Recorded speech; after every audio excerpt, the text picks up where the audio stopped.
Bill Roche had the idea because all three shows this year, Midsummer, Cymbeline, and Robin Hood, share a forest setting.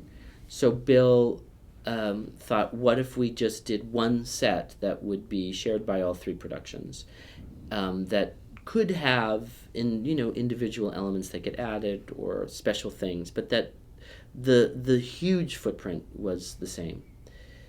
It was a sort of a practical reason too, because I think everybody wanted a little relief from the rep. So you can certainly have a bigger gesture out there when you're a set that doesn't have to be repped, twice a week. So Michael Ganio, who is a brilliant, brilliant designer, has designed many, many things at the festival and designed many things outside, was chosen as the set designer. So Bill, Joel Sass, who's the director of Robin Hood, and I all met collectively, and then we would meet individually with Michael. And I have to say, Michael's sort of guiding of that process, none of us knew what it would be like to basically co-design a set with two other directors and a designer. I'd never done it. Bill had never done it. Joel had never done it. Michael had never done it. Michael's guidance in the set design process was incredible.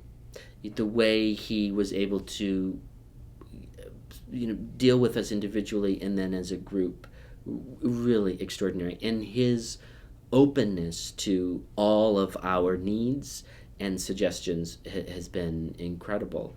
And I think he's come up with something that is just spectacular. It's huge. And because it doesn't have to be repped, the structure is big, right? It can just live on the stage the whole summer. And I think it will transform that space in ways people haven't seen before. We have Alex Nichols is the projection designer, so projections are going to play a big part. And there's so much we can do. I'm still learning stuff that we can do with that. Simple things like just throwing a pattern up on the entire facade that makes it look more like a forest, to things like we can have actually film actors and play with scale and project them tiny or project their face 3 stories high, which in our world is great because we have fairies and magic. And he's definitely come up with some beautiful surprises in the Midsummer world, which I don't want to give away, but which are, I think, really simple and beautiful and really sweet.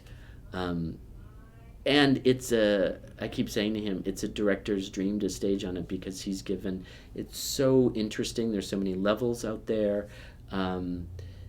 There's just, it's a set that sort of stages the play itself in a way. It's just incredible and feels like a forest.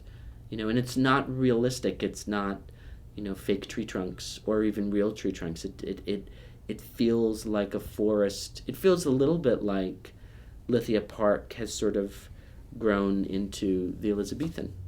And it very much feels that way, which I think is great.